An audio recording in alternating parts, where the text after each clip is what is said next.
Hello, hello, how are you? I'm so glad you're here.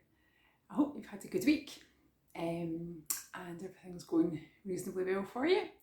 So, today I thought I would talk a wee bit about keeping our feelings and emotions in. And this has been kind of inspired a bit by a Disney movie I was watching the other day, Turning Red. I don't know if you've seen it, it's one of their newer ones. And it's basically about a young girl. I think she's just sort of maybe 13ish, 12, 13. Um, and she's obviously starting to grow up and go through puberty and what have you. And she turns into a big red panda. And the kind of background to that is that she's I think it's set in Canada, and her family's of Chinese origin. And it turns out that this is a thing that it's a hereditary thing, and that her mother, etc., have all turned into red pandas as well. But the sort of gist of it is that it's about the sort of repressed and contained emotions that cause her to go into this panda. So she wakes up one morning and she's turned to this big red panda, and she's in a panic and doesn't know what to do.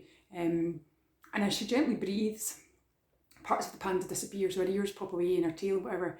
And that kind of ties into what we were talking about last week about the importance of just breathing out, excuse me, and just when we take that wee breath out, how it lets things calm down and how it helps our nervous system to calm down. And I thought that was quite a nice wee bit where as she took a breath out, her panda feature started to disappear.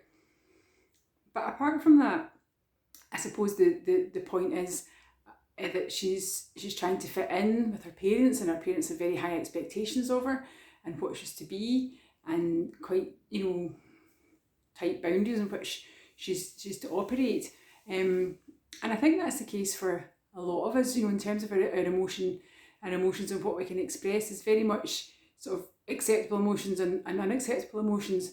And things like anger, for example, we don't tend to encourage our people to express anger. And I remember even when the children were younger, I tended not to use the word, oh, you look as if you're angry. I would say things like, oh, you look a bit cross, or you're feeling a bit sad, or something like that, rather than using the word angry.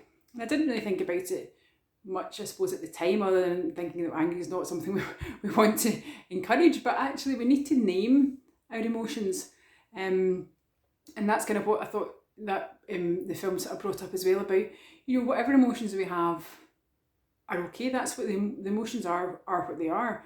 We don't have to act on them, but it's recognising them and naming them is important. So I think rather than using alternative words, rather than being afraid to say angry, well, it's okay to be angry. That's all right. But what you're going to do about it, how are you going to express that anger in a suitable way? Because we can't say, well, I was angry, so I just punched somebody or punched the wall or whatever. I was angry and I had to express my feelings. Well, that's not okay. That's not an acceptable way to express your anger. It's not okay to use your emotions in a way that's destructive to other people. But how do we express them then? And certainly, as I said, the first thing about that expression has to be naming of them and recognising what they are. And that's the first step to having, emotional intelligence, emotional maturity, whatever words you want to use. But if we don't know what the emotion is, then it's hard to then express it and work through it and find a way of moving on from it. So it's thinking about how we use those words, and the importance of getting them out. As I say in the film, when she's the panda, it's all about the rage and everything inside, and about her not being who she wants to be or who she truly is, and the family have a ritual to try and get rid of the curse, or whatever you want to call it, that causes them to turn into the panda. But actually, in true Disney style, at the end they all embrace the panda, and the panda becomes part of their life and the business and everything as well. And I suppose that's the thing as well. It's about recognising these aspects of us that are there in ourselves and in our children, and not trying to change them, because if there's a panda in you, then there's a panda in you. And that's okay. It's learning what is the panda and how you're going to use the panda to its best ability, and how can the panda be used without being destructive. So I think that's the thing. It's not about trying to get rid of your panda or whatever else you want it to be. You don't need to get rid of your anger or other emotions that you maybe perceive as being negative emotions, but it's recognising them for what they are and calling them what they are and acknowledging that we all have them. And you're trying to say that anger is a bad thing and that we shouldn't have it. It's just denying what it is to be human. We all get angry. Of course we do, frustrated, annoyed, whatever the word is. But we need to be able to recognise these and name them and not trying to dismiss them and say, well, it's not okay to be angry. Well, it is okay. And by saying it's not okay, then that's when we start to feel we have to repress these emotions. It's not okay to be sad. So we feel we have to keep these things in. And that's when we start to have problems when we're not expressing the emotions.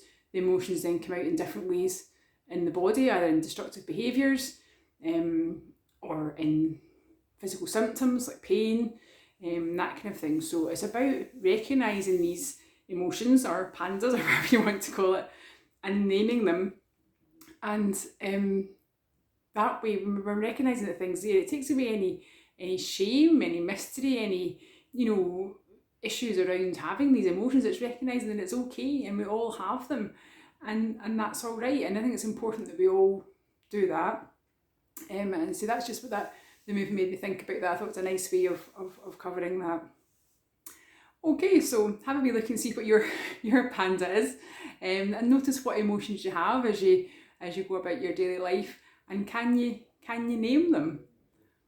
So there's a whole range of complex emotions, and you can break them down from big headings as a way of breaking them all down, but actually just name them as you go and see what different emotions come up, and whatever ones come up is okay. There's no emotions that we shouldn't acknowledge. Better to acknowledge them and recognise them and get them out in a productive way, and then they don't cause any issues. Okay, so I shall leave you at that for today, and I'll catch up with you again soon. Okay, bye for now.